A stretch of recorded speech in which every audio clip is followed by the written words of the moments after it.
hidden behind sham elections, rigging every vote from 1996, the Merere era, to the present day.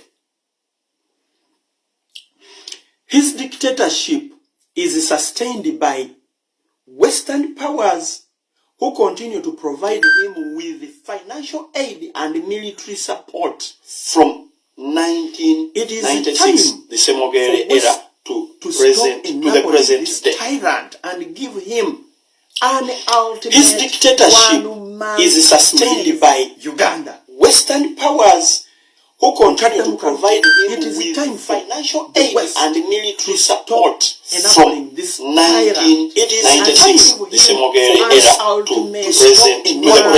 Tyrant and give him an ultimate. His dictatorship is sustained by Uganda. Western powers who continue to provide him with financial aid and military. Museveni is pushing his son Muhoozi Kainerugaba to take over, despite Muhoozi openly threatening opposition leaders, including the preferred people's leader, stroke choice, His Excellency Bobi Wine, and the former opposition leader, Dr. Kizza Besigye. Muhoozi has even promised to execute Besigye before Uganda's Independence Day, that is of 9th October 2025.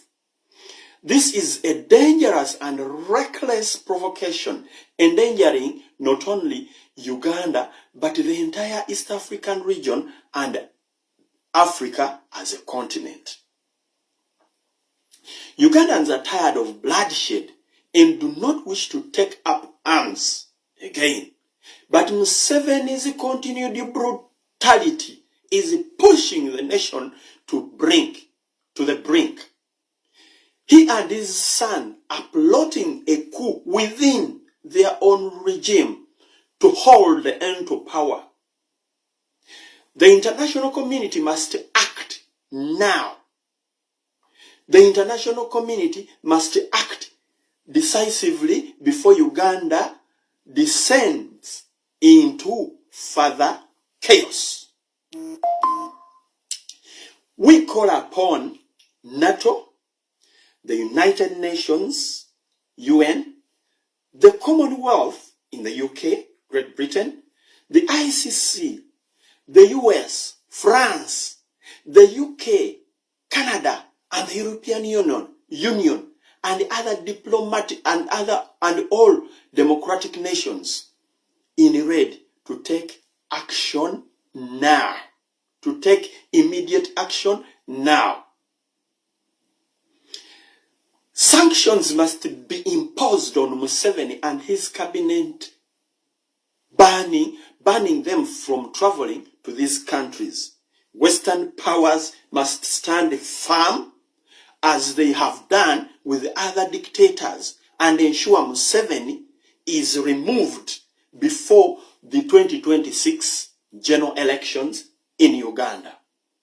The people of Uganda refuse to be enslaved any longer by the foreign rule, Museveni, masquerading as their ruler. The world must act before it is too late. The time for diplomatic silence is over now. Jokes should be put aside. Enough is enough. Museveni must go now. Ekiwandiko kiriko concerned Ugandans. Bwekyo bwekikomekereza. N'endyoka nkuleetera ekintu kabaayi kiwandiiko akagamba Museveni is a regional problem. We Ugandans are now becoming enemies to our Congolese brothers because they know we have a president who is doing all his dirty stuff in Congo. So any Congolese who looks at a Ugandan, they look at us as enemies. We have enemies from the Somali and Eritrean community. You know what is taking place in Somalia? UPDF is like UPDF, killing Somalis, entangling in the internal affairs of those countries. Rwandese are enemies to Ugandans. That much you know. I won't explain it further. South Sudan, the diehards of Garanga. Whenever they see Ugandans, we are enemies. We have a president who assassinated their beloved John Garanga in a plane crash with Habyarimana. We have the Libyans. You've seen this on Al Jazeera. You've seen it in the media, where Museveni testified himself as he had a plot in killing Gaddafi with the Western powers. So Ugandans, if you see Libyans take us as their enemies. Kenyans, you know what is taking place in Kenya? Ruto has become also another problem. Just because he went and he sought advice from Yoweri Kaguta Museveni. So Kenyans are suffering because of Museveni. Congolese are suffering because of Museveni. Somalis and Eritreans are suffering because of Museveni. Ethiopians are suffering because of Museveni. South Sudanese and the Sudan are suffering because of Museveni. Libyans are suffering. Libya went back to ashes because of Museveni.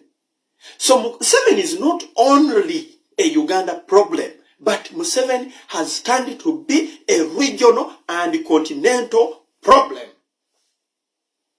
Why can't Western powers excommunicate, or why can't they cut short the contract they gave to Museveni? Africa demo emirembe. Have they done this before? I'll read to you this. Yes, they've done that before. They've acted. So I can read this. Muammar Gaddafi of Libya ruled Libya for 42 years, from 1969 to 2011. Overthrown and killed in a NATO-backed uprising in 2011. That is Muammar Gaddafi of Libya. 2, there's Robert Mugabe of Zimbabwe. He ruled Zambia for 37 years, from 1980 to 2017. What happened? Forced to resign in 2017 after a military coup with pressure from Western powers and Zimbabwe's elites abasoma. 3, Mobutu Sese Coup of Zaire / DRC today. He ruled for 32 years in Congo, from the 1965 to 1997. Mobutu was overthrown in 1997 by Laurent Desire Kabila with backing from Rwanda and Uganda after I did this research myself. With the backing from Rwanda and Uganda after losing Western support. Ohokuna, Blaise Compaoré of Burkina Faso. He ruled Burkina Faso for 27 years. That is 1987 to 2014. Overthrown in a popular uprising in 2014 after trying to extend his rule, and he was exiled. He fled to Ivory Coast. We have Yahya Jammeh of Gambia. He ruled Gambia for 22 years. That is 1994 to 2017. What happened to Yahya Jammeh? He lost in the elections of 2016, but refused to step down. Fled after ECOWAS threatened a military intervention. Omukaga yani Slobodan Milosevic yali akulira Serbia and Yugoslavia for 11 years. What happened? That is in 1989 to 2000. Ousted in 2000 after a disputed elections and mass protests in Western support for the opposition.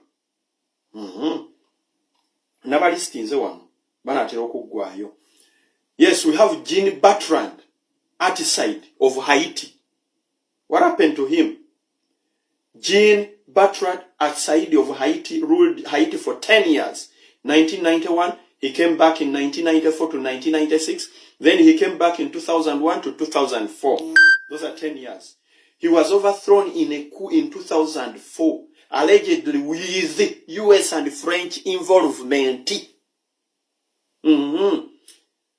Viktor Yakunovich of Ukraine. He ruled Ukraine for 4 years, 2010 to 2014. He was overthrown in 2014 European protests. It was called Euromaidan protest. After refusing an EU deal, European Union deal, he fled to Russia. Charles Taylor of Libya. What happened? He ruled Libya for 6 years, 1997 to 2003. Resigned due to civil war and US-UN pressure. He resigned. Charles Taylor resigned due to a civil war and US and UN pressure. Later arrested and convicted of war crimes. Number 10, we have Manuela Noriega of Panama. He ruled Panama for 6 years. That is 1983 to 1989.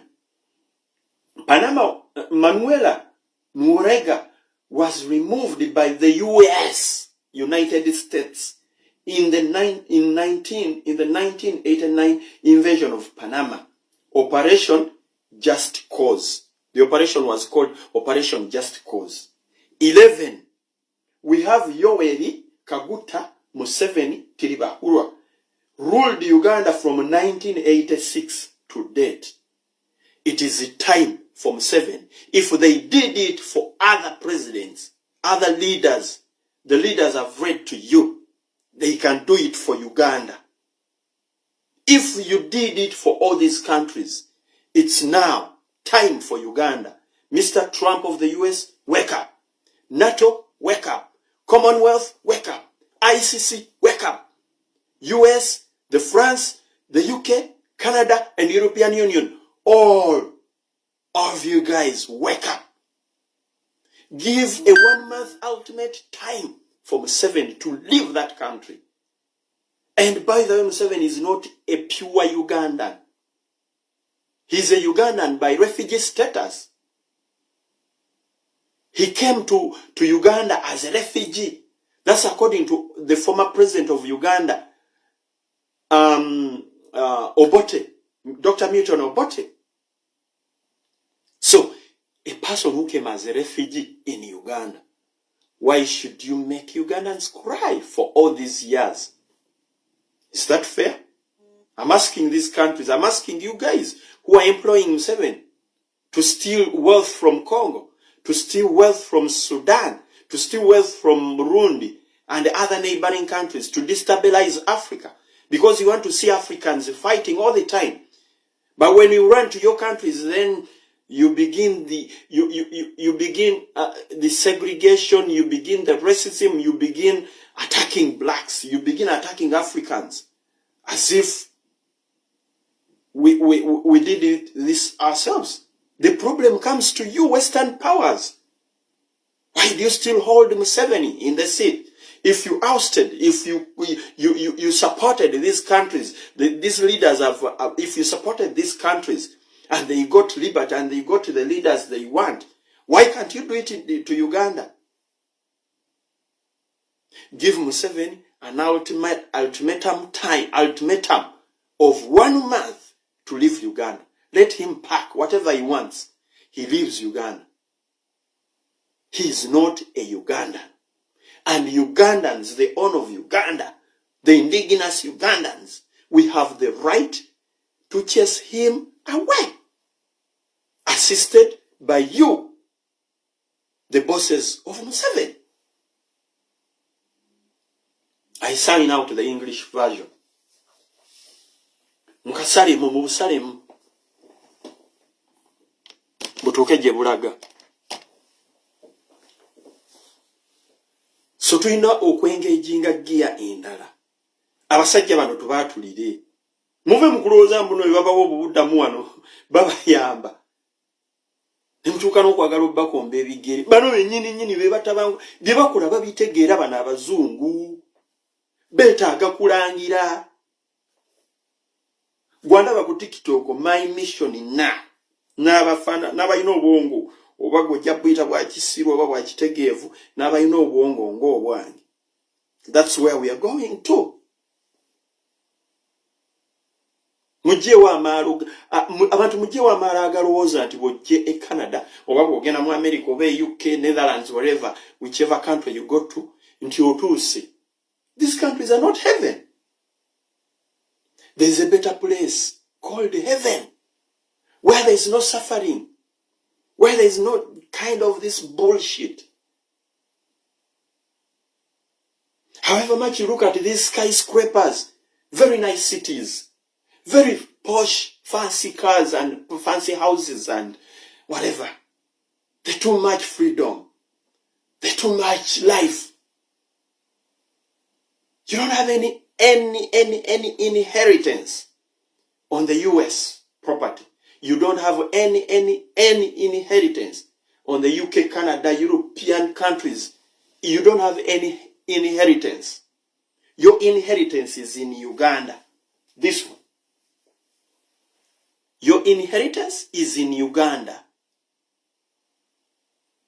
Kakati abantu abamu muzukuke obwongo. Open up your mind. I usually give you an example of Palestinians and Israelites who are fighting for a small land like this. Why? Because they appreciated God putting them there. So they must fight for it. How about you, whom God gave the Pearl of Africa, the best country with the best weather, big fresh waters, organic food, and very welcoming people? You just sit back in your chair, you work day and night. There are those who have these toxins, ekabalizayo mulambo. They will take a dead body. That's a stupid talk. It's not a sense talk. It is a senseless talk.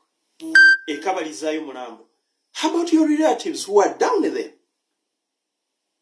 Do you prefer working every dollar, every pound, every euro? Whichever money you get, you send to Uganda, you send to Uganda, you send to Uganda. Do you have calculations in you? Now for those who are building castles in Uganda, storage buildings, those who are building mansions, those ones buying farms in Uganda, when will you have time to go and enjoy the sweat you've worked for? When will you have time to go back to Uganda and enjoy the winter you suffered in? When will you have time? When you can't have time to reserve a day and fight for your country. Am I making sense here? Am I educating someone? So ladies and gentlemen, if you look at the skyscrapers in Dubai, you have nakatakarukaina. You don't have even even a cup of soil. It belongs to the Arabs. All the good posh vehicles you see in Canada, they belong to Canadians. All the skyscrapers you see in the US, they belong to the Americans. Not American Uganda. Not Canadian Uganda. No. Think twice before you act. I'm here to educate you, to make sure that you appreciate your country, to make sure that you do something for your country, your motherland, Uganda. Uganda is crying. Uganda is bleeding. Uganda is suffering. And Uganda is not the flag. Uganda is the brother, is the sister, is your grandmother, is your mother, is your father, is your uncle, is your aunt. You left down there.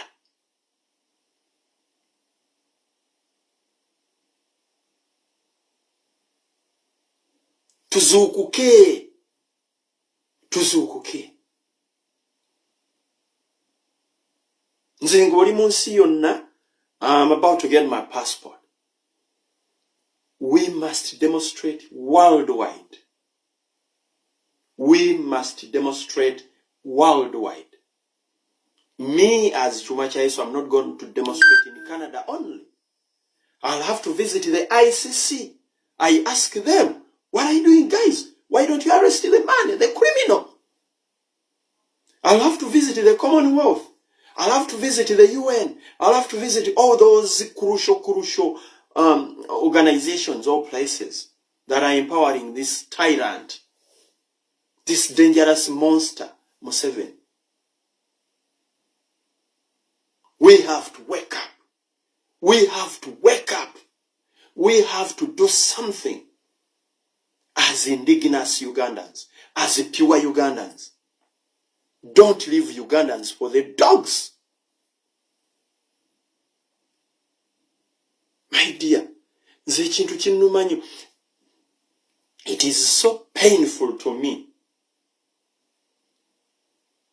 I had just built my house.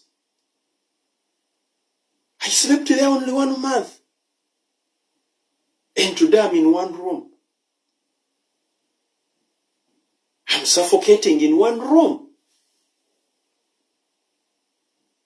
I had built a house of 3 bedrooms. That freedom is no more. If I don't have $1,000, I'll sleep on the streets. Here in Canada. I had left that business of renting. I want some people to pick some sense in you. I had left that business of renting. But now I went back to zero. At my age, with this white hair, should I be renting now? Can I afford to buy a house in Canada? How many years must I work to own a house in Canada? Let's use our brains. Members, Ugandans in the diaspora, let's use our brains. Let's engage that gear.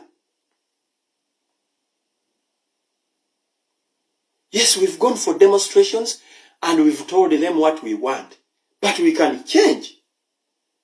Now we should demonstrate asking them to give Museveni an ultimate time of 1 month. And never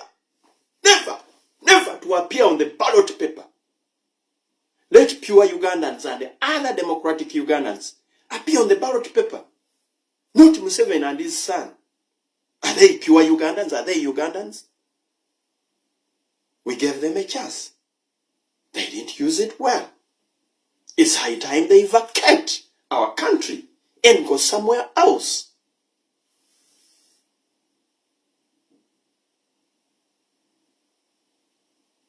Sometimes I'm bitter because I'm the real refugee. I am the real refugee. To the extent that I can't even come close to Kenya or Tanzania.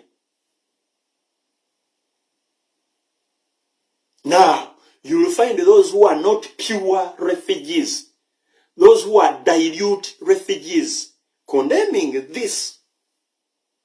Why? Because they have freedom to go back to Uganda and they enjoy with their families. And they eat their money. Nesinga abana bana obutayimbwa babakubirayo obutayimbwa.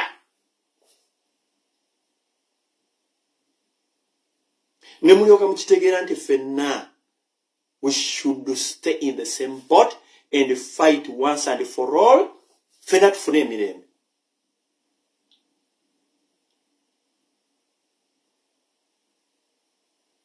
Why am I bitter? Why am I saying all this? Why should I draw all these plans? Because I'm a pure refugee who wants to go back to my country. If I'm to come back to Canada, I should come back willingly. Like some of you here, after getting travel documents, they sneak back to Uganda. And they enjoy, they take even pictures. Hey! So you cannot imagine such a person.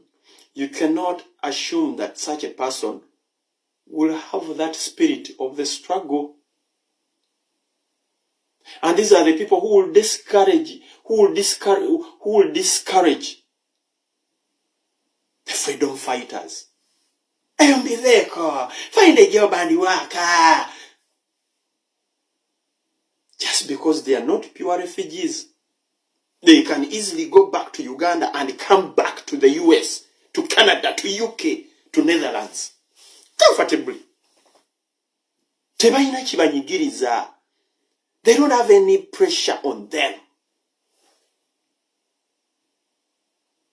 They can go back and check on their businesses, check on their families, check on their investments, then come back to Canada. My dear, that's what we all want. We all want to be like that.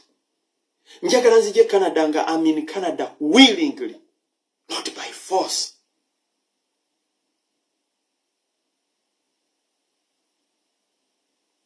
Why should someone put an idea in me to buy a house in Canada? Why can't I invest all that much money in my country, Uganda, my motherland?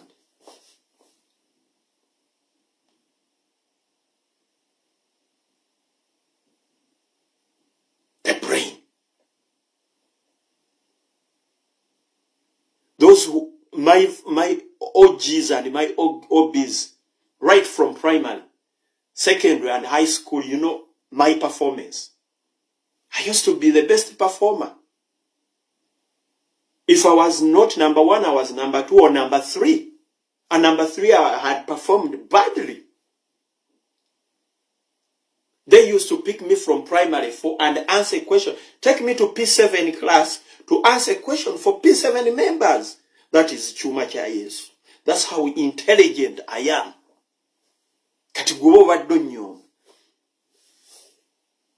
Go and ask my OBs and OGs right from primary. I was an intelligent boy, and indeed I am up to today.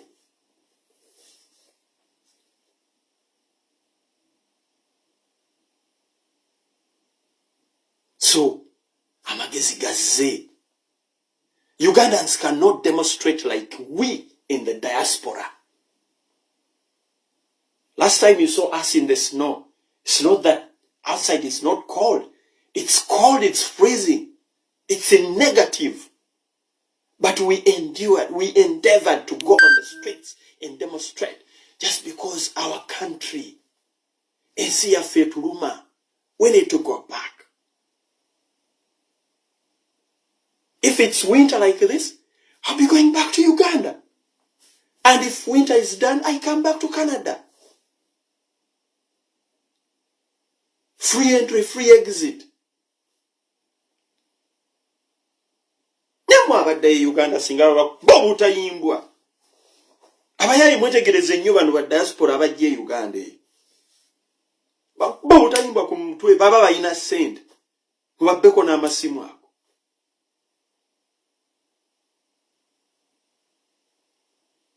Ebintu bijjemu omuzannyo. Let's get serious.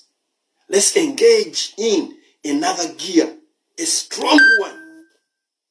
And let's just sit on these Western powers.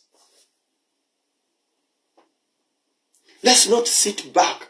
Uganda si birungi. 4 years down the road, your wife is not seeing you. Just imagine how many temptations she's going through. 4 years down the road, your husband can't access you because you are in the territory of the danger zone. The moment they see you, mpaka mabusu, and even killing you. 4 years down the road, you cannot access your children. They can only see you on WhatsApp. Daddy, daddy, daddy. Is that enough? Is that what God created us to be? Is that how we should interact with our families?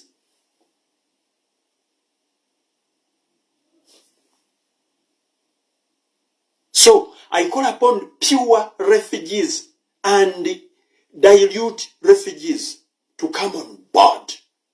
We fight this battle once and for all. We move on.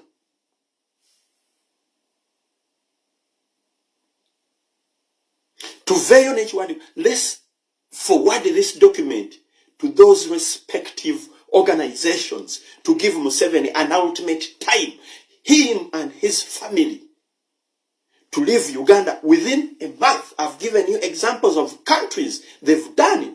They've done the same. So to Uganda, it's not going to be news. It's not, Museveni is not exceptional. It's not so special. Museveni is not so special. You look at Nani Uyo, Muammar Gaddafi. Muammar Gaddafi was an icon to African continent. At least he loved this country. He was a true Libyan. But now if NATO, US, France could assassinate him, why can't they do it to Museveni? Let him vacate Uganda within a month. Njaga musala akatambi ako. Edit that part where the letter, the message, and throw it everywhere. We give Museveni an ultimatum of 1 month, and he shouldn't appear on the ballot paper. Tuvendi ogendo bugenze ku street. Museveni must go. When? Museveni must go. Museveni must go. When? Now this is my focus. When? Give him an ultimatum of 1 month.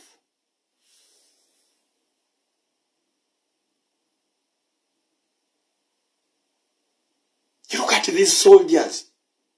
You have the guns. Why don't you assassinate that president? Bana Uganda bafune mirembe. Shoot him. Mulabe embaga ku munsi yonna. And you see celebrations all over the world.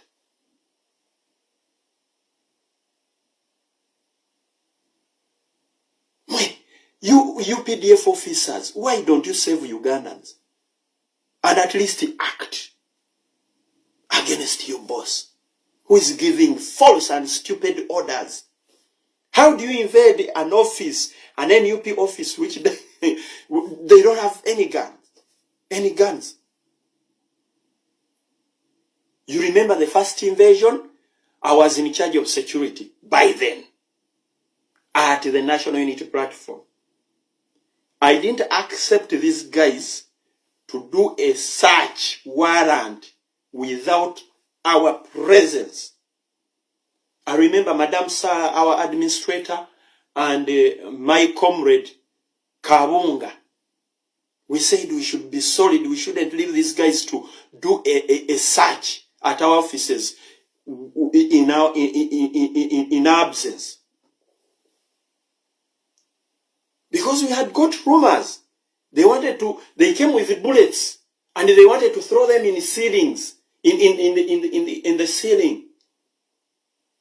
They had come with military attires. They wanted to throw them inside. And that's what they are exactly doing right now at the new headquarters of NUP. Then they come up with a report that according to the search done by police and UPDF and other security organs, we found 20 bullets in the principal's office, Bobby Kyagulanyi's office.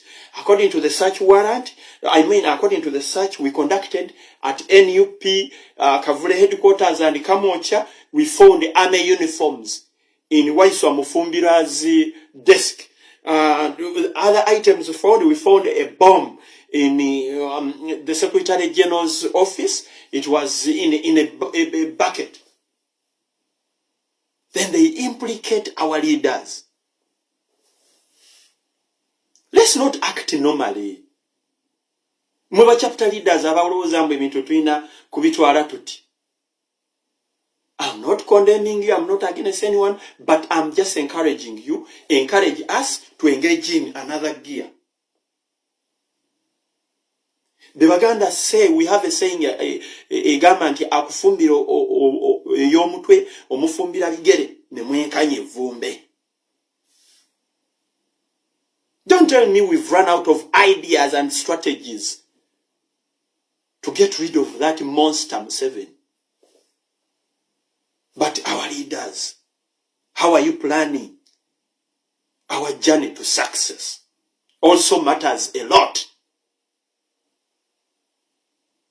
The way you're planning our journey to success in Entebbe mu Ntebbe matters a lot. Bye mu planning bijja dictator mu Ntebbe. Bye mu planning and what you're planning and what you're implementing. Do they push Museveni somewhere in the corner and he feels squeezed with his son and wife and the daughters? Aba Natasha abakyakola ki mu Uganda? Natasha Museveni, Diana Museveni, who is this Patience Museveni, yefuula pastor, church yebakirizayo bano banyido zino mpanvu okakusaba, Muhozi Kainerugaba, n'obwana bwa Museveni obuli eyo butamanyiddwa. Mukyakola ki e Uganda? What are you doing in Uganda? You've seen and you know what your father has done to that country. You've never even come out to condemn the evil deeds. Society, communities are crying. Every now and then, Museveni, your father, your grandfather, I'm talking now to even the grandchildren of Museveni. Your grandfather, Museveni, is killing other grandchildren, other people's grandchildren, and other people's children. And you're very happy, eating sausages and pancakes and... My dear, Natasha Karujire, Diana Museveni, Patience Rwabogo, Muhozi Kainerugaba, Janet Kataha, and all your blood vacate that country. Go somewhere else. Go back to Sweden. Go back into exile. Because the worst is about to come onto you. Mumulowooza abaana b'abantu abalala regime yammwe betta bo tebalumwa.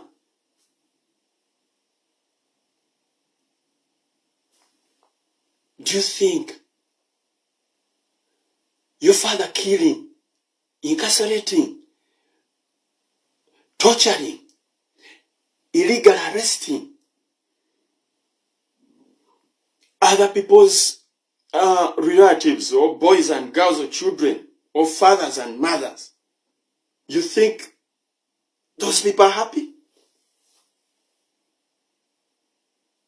Natasha, use your brain. Diana Museveni, use your brain. Patience Rwabogo, pastor, a masquerading pastor, use your brain. Muhozi Kainerugaba, use your brain. And all Museveni's children, unknown, and if you know Museveni's child, Mumutubuli, we want to profile all of them. We have a book. We want to put them in black books. In our black book. If you know any child of Museveni, send their details to us. You guys, we must profile you, and we shall deal with you. I'm telling you.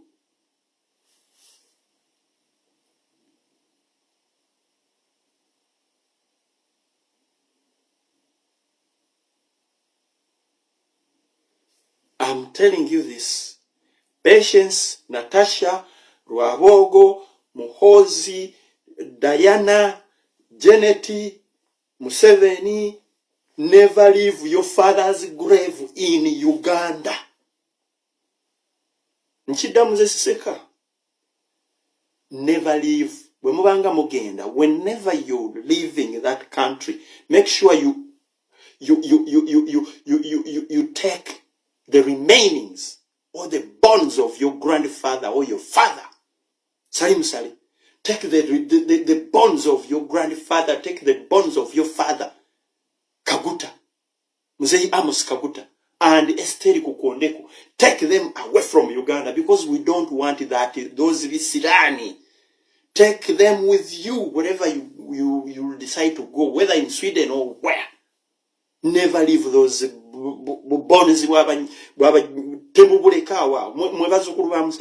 Never leave your grandfather or grandmother's bones in Uganda.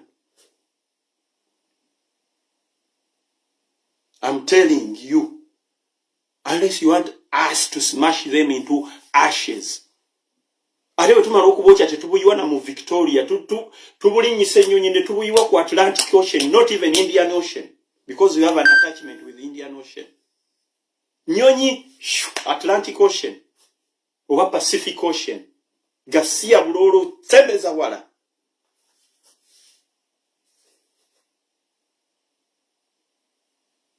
Mutawana wabandu. Ugandans are crying. Ugandans will become enemies to Congolese in the diaspora. Omukongo tayagala kutunulako. Omusomalia tayagala kutunulako. Mwatwala UPDF e Somalia ese baganda babwe ese batata babwe. South Sudan tayagala kutunulako. UPDF eri mu South Sudan etta abantu babwe battagala batta gundi ono John Garanga.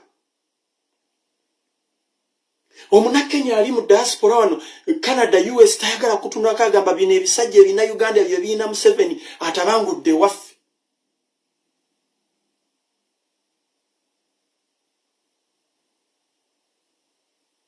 So Museveni has become a regional and African problem.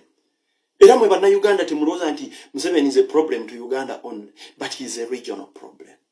I did this video in English. I wanted my brothers in Kenya, Tanzania, Rwanda, Burundi, Somalia, South Sudan to understand my message clearly. And even the whites, the Western powers, Canada, USA, UK, and Netherlands and all European Union countries. Give them this message. Museveni is a regional and continental problem. Excommunicate your contract with him and give him an ultimate time of 1 month to vacate Uganda in peace. We shall not come to your countries as refugees for those who don't want. We shall not be a burden to you. Omuntu ayina ennyumba. Abasajja baleka zikalina baleka emirimu. Bali wane Canada basula mu bishelter. Bishelter obimanyi nti biringa biddoomu. Obutanda bwe buti. Magezi. Galiwa. Where are your brains? Kati no waliwo be balimbalima ne babasuza mu zi hotel. Tebagala kuvaayo. Eyo hotel ne bona agisulamu omwaka gumu oba ebiri. It is not your hotel.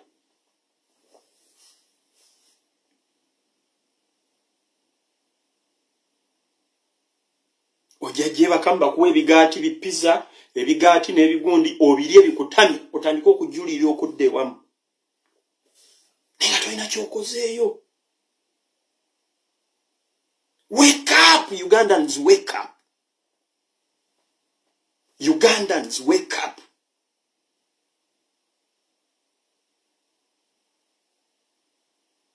Uwanogendo ofe. You die and you start giving us burden with your dead body to transport it back to Uganda. Anange, $10, mpereza $5, $10. Stupid. Why should you contribute for your body to go back? Why don't you contribute to yourself when you're still alive? You drain people's money. Omunaku no one bamuoja. Atayina linya. They will ban you. No one will contribute for your body. There are so many Ugandans who are banned here. Bachita criminating. Babocha kubanga oli munaku. You're poor, no one has money.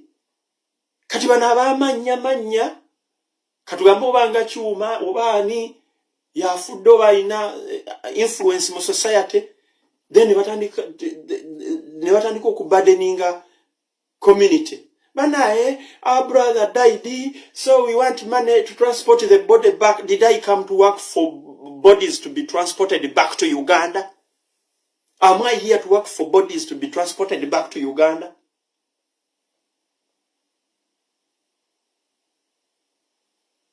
Ask yourself, are you here in the UK, in the US? Are you here in Netherlands? Are you here in Australia? To go on your shifts, you doze, you get tired, you get abused, you get all the stress. Then after getting your salary, you deduct that salary to transport dead bodies back to Uganda. Obongo bukola bulungi.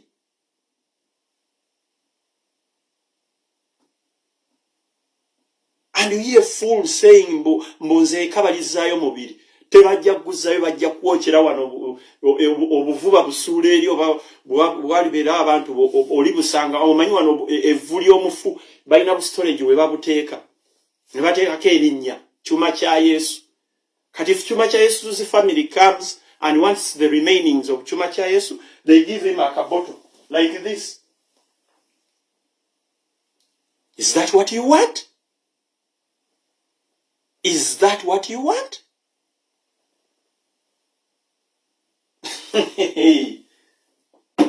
Nze abantu abamu munsobera.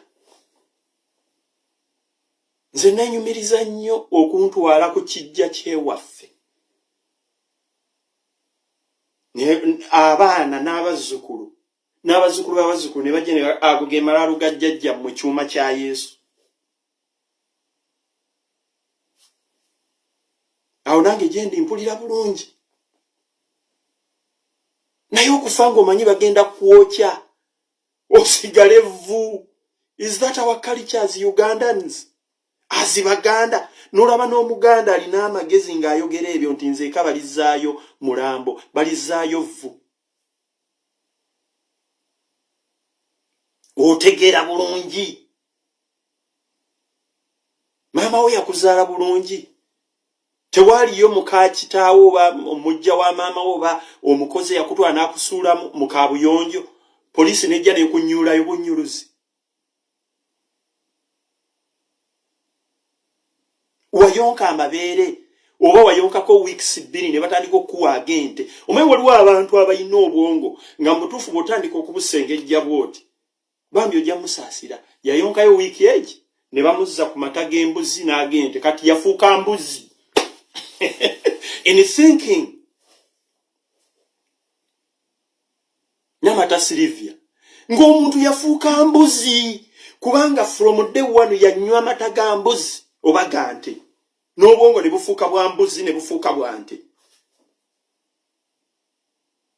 Ne bw'oba wayonka maama wo for a year plus, tosobola kulowooza like that. Bw'otyo nze siridda Uganda. Balizaayo mufu. Ani agenda okuddawo okubonaabona n'akalambo ko oba n'ogulambo gwo? Why don't you fight hard? Why don't you fight now? Why do you condemn? Abalwanirira enkyukakyuka. Bino si byabannabyabufuzi bokka, ensonga lwaki olwazitaddeeko NUP Beret. Naye Uganda to sensitize you, to put brain, to put wisdom in your head. Think hard.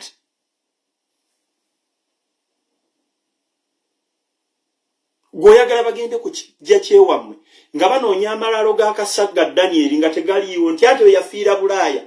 You're gone, you're done.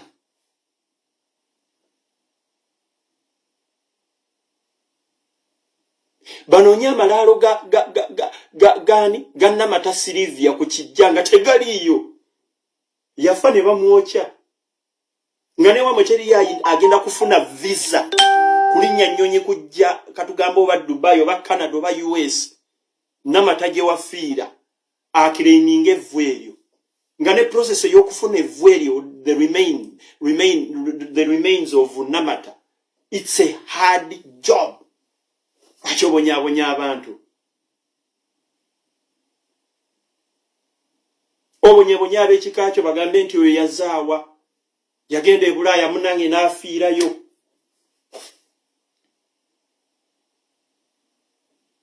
Kalira bw'otaba w'amaanyi teri atawaana kali olimbo atekemu visa ne tiketi ya milioni 8 aze Canada mbu aze kukima vulya namata aze kukima vulya kyuma kya Yesu azifu sente tebalina kyazikolamu. Abantu mwe some people are just selfish and stupid in their mind. Munasonyo okose bigambe nenze bwonyumya bwoti nkuuliza ningamba nze kabalisaayo mulambo nyenya mutwe ningamba nina wenkutadde ninga katira endowooza yono. Look at the ways some people think. Look at their reasoning. Gwe lwaki olowooza nti abeewo tebakwagala tebalyagala at one time at one day to go and fabaganda tulima ebijja tulima amalaalo bali yegombako lumu ne bagamba bannange twagala kugenda tulime tugenda ku Sunday ejja tugenda tulime amalaalo tugenda tulongoosi because that's our culture as Baganda. Banonye ekijja ekikyo banonye excuse me banonye eddaalo baliyita amalaalo banonye amalaalo agago nga tegaliiwo. Goloza what will be kigenda okubeera mu mitima gy'abantu abo kiki ekigenda okubeerawo bajja kunyolwa nnyo. Oluusi mukazi watu oba musajja watu wakolanga nnyo n'obaweereza ssente maama ssente zizo taata ssente zizo muganda wange ssente zizo kati baagala bagendeko ku kijja bakusiime bwongo zina bagamba mu kibiina nalinga wa first wa kubiri wa kusatu.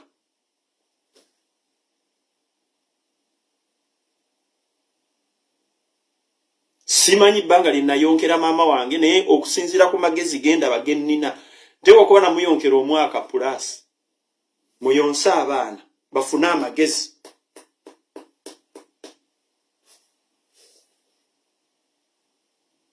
Temuyonsa abaana amata ga mbuzi temu abaana amata ga nte nga tebannatuuka bakazimu abali kuno bannamata muyonsa abaana babeere n'amagezi.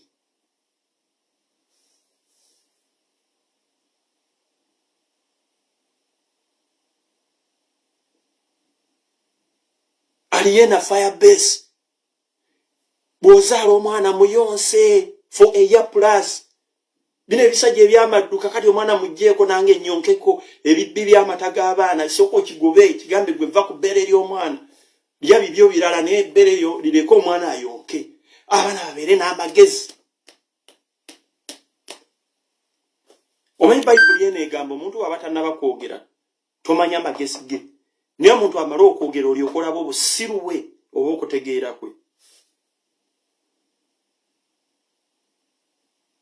Governor Shid byenjogera birimu amagezi oba nedda? Charles Christopher Senyange Kiwanuka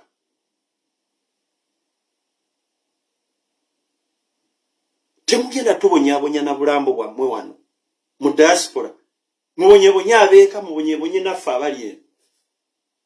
Omuntu okera mu shift okera mu muzira okera mu samate bwajja nobeera nomukolera mu bbogu mweriyitiridde n'abazungu bakuvuma no biruzi ziringa biruzi n'amabanja galinga mabanja ate weefiise tusonda kalambo ka gundi tukazze Uganda.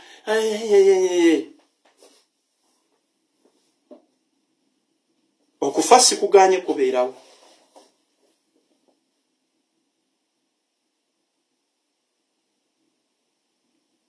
Naye fa nga olwana. Die trying. Tugamba nze tebinkwatako. Ekabaliza mulambo. Uganda yantama. Empunyira sizi. Ekintu kyokola ovuma omukama Katonda wo eyakutonda ng'oli munna Uganda. Bw'oba musiraamu onyomye Allah oyisizaamu Allah amaaso omulaze nti yakola nsobi okutonda ng'oli seeka ng'oli hajjati ng'oli muwala musiraamu ng'oli muvubuka musiraamu e Uganda. Kyokoze.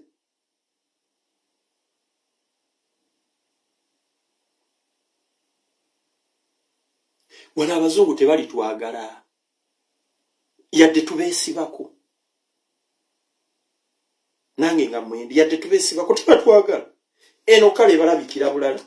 Ate jjukira balinamu n'ennugu nti Africa kontinenti nnungi teyandibadde mufa abasiru. Abalowooleza mu busente obutono abatalowooza kukulaakulanya ggwanga lyabwe kontinenti yaabwe. Balina we batuteeka levo ne baga ebyo tebitegeera ebifirika. Kati kambabulire wano e Canada. Tolaba nti Ukraine eriyo entalo ne mu Palestine nawa mu nsi ez'abalina langi enjeru. Nero libasanga mu shelter nga bannayuganda. Abazungu oba abawarabu abali mu shelter be bana abasazeewo okunywa enjaga. Abanusa amafuta abanusa enjaga. Kwa bo bwe bulamu bwe basazeewo. Ne bano abazungu abadduse entalo mu nsi zaabwe ng'e Ukraine basula mu zi hotels. They respect them. They respect that color. Kati mwe ne babayiwa eri mu kayoola. Teri privacy. Onaafuuwa n'onaafuuwa n'oli akola biki oli awemula oli akola onaayagala kweyambula oli akoze biki. Ne mubeera eyo mu katogo. Onali muto itagivaamu ate nze nja kunaaba n'obeera eyo mu katogo nga waleka amayumba go waleka ebyobugagga byo waleka ebibanja byo waleka bizinesi zo waleka zibodaboda zo Uganda. Walone gwe nakawulira abagagga babiri abakatunda amaduuka mu kikuubo. Omuntu w'obeerera n'edduuka mu kikuubo n'osalawo olitunde goodwill ojja osule mu shelter. My friend, it's very terrible.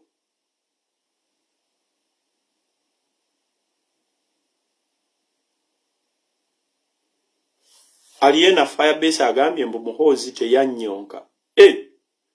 Muhoozi ki? Wazalayo akaana ke bayita muhoozi. Ekisinga okunsesa abawoza nti tebibakwatako ate be basinga okubeera mu mbeera embi. True. Nye nange wano ndi mu mbeera mbi. Ndi mu kazigo kamu bwe kati. Kanalekayo ennyumba eyimiridde eriko n'ekikomera. Nasimba omuti gwange omutaffeeri mulujja wakati nga nina ensonga lwaki ngusimba kubanga nali ntegedde nti ekitaffeeri bw'okirya ebikola bw'obifumba n'obiwuta mu supu oba n'obinywa bikutaasa endwadde nnyingi. Kati wano ngenda kusimbawo ekitaffeeri. Nsonga ya bulamu wane e Canada oba mu America gy'oli oba e UK ogenda kujjawa sere eddagala. Gwe omuwala oba omusajja alimu akawunyaawunya wano ogenda kufuna bombo. Ogenda dijjawo. Era ogenda kwesiga bino deodorant by'abazungu bikuwunyeko owunyenge kalalume.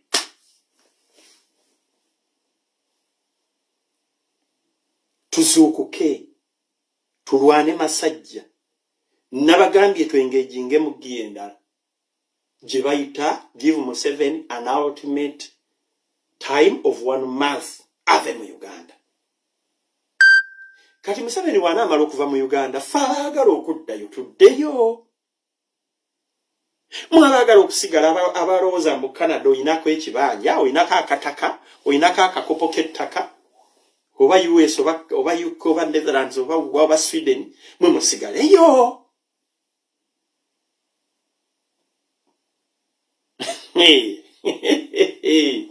Buno obulamu bumbi. Kati nze ku myaka nina emeka ye nawezezza 25 nsigazaayo emeka ku nsi. Muntu bw'oba wawezezza emyaka 25 osigazaayo emeka ku nsi. Mulina okukola n'ezo calculator ne mubala. Kati buno obubaka bugenda eri abasajja bakulu bannange ne bakazi bannange abakulu abava mu nsi ezo nga mukuze. Oba ovuddeyo bulungi oba mirembe.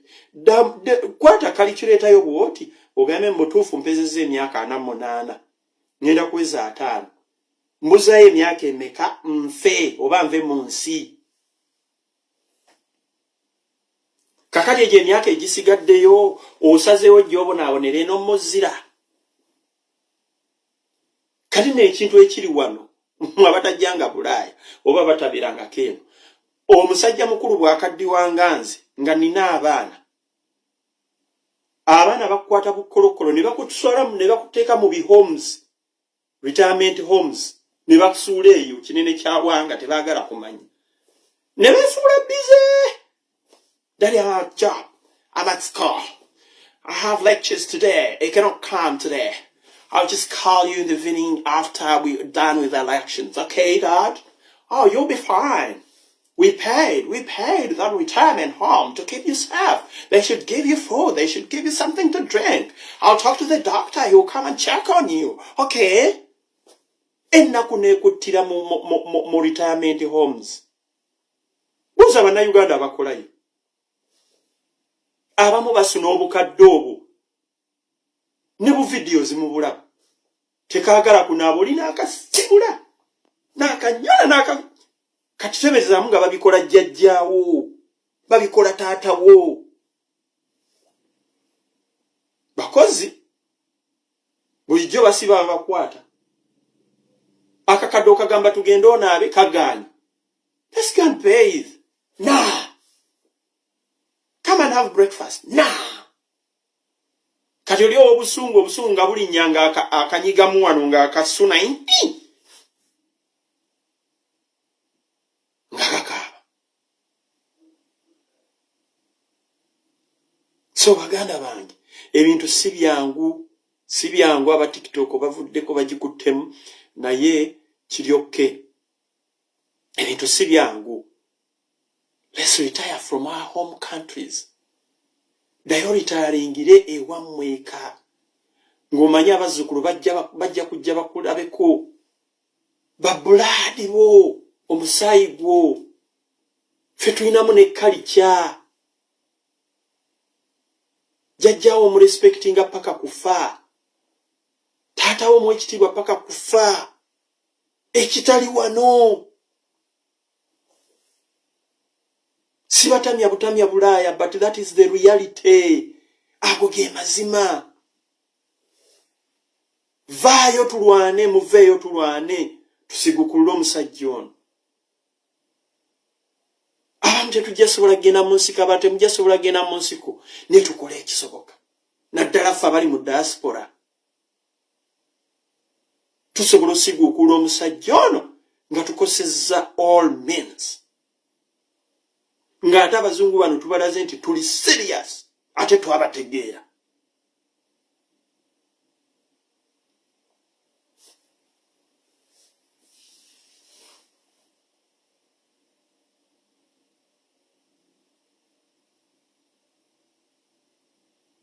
So mbagala nnyo baganda bange nange ngenda kgenda nkole naye si birungi. Politics bana abasajja gwe bazannya abalumbye eki kitebe bakoze eki. That's bullshit. They want to disorganize the kalulu ke kawembe. Naye tebajja kumalako. Ne banaamalako ate era tebajja kumalako.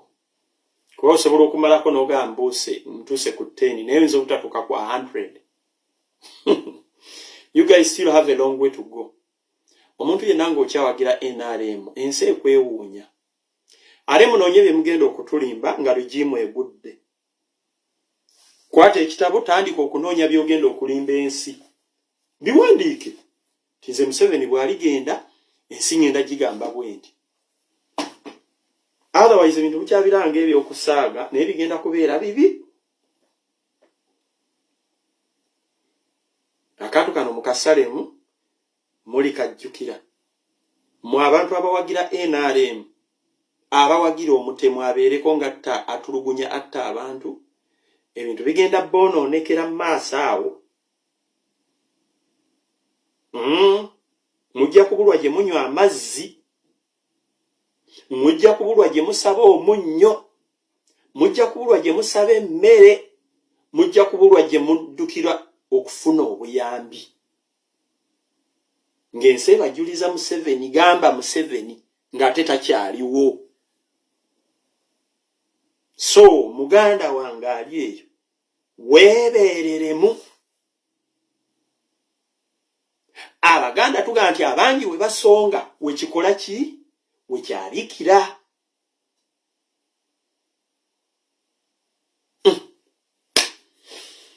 Ayi Mukama Katonda kuuma Ssaabasajja Kabaka waffe owa Buganda. Kuuma ne Nnaabagereka n'abaana b'eŋŋoma. Mukama Katonda kuuma bannayuganda. Tuwe obuvumu n'amagezi tuggyeko dictator nakyemalira. Katonda tewaliwo kyotalaba Museveni kyatakoze.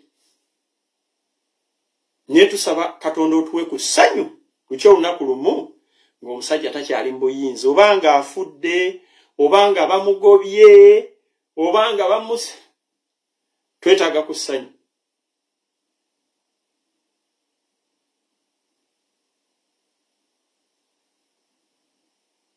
Ekitiibwa n'ettendo bidde eri Katonda. Amanya n'eddoboozi nsigadde ndi Buganda ntege ekyuma kya Yesu. Abaagala ennyo. Era mbasaba abali e Uganda musule bulungi. Wenkoledde vidiyo eno ffe tugenda kukola mukozi. Maze kiraasi ngenda kukola. Mukama Katonda abankuumire. I sign out. I salute you. Museveni, stop sodomizing our kids. I salute you, Governor Shidi. I salute everyone. And I salute my president, Kyagulanyi Ssentamu, and all comrades in the struggle. God bless you. One ultimate month from 7 to go. Thank you so much.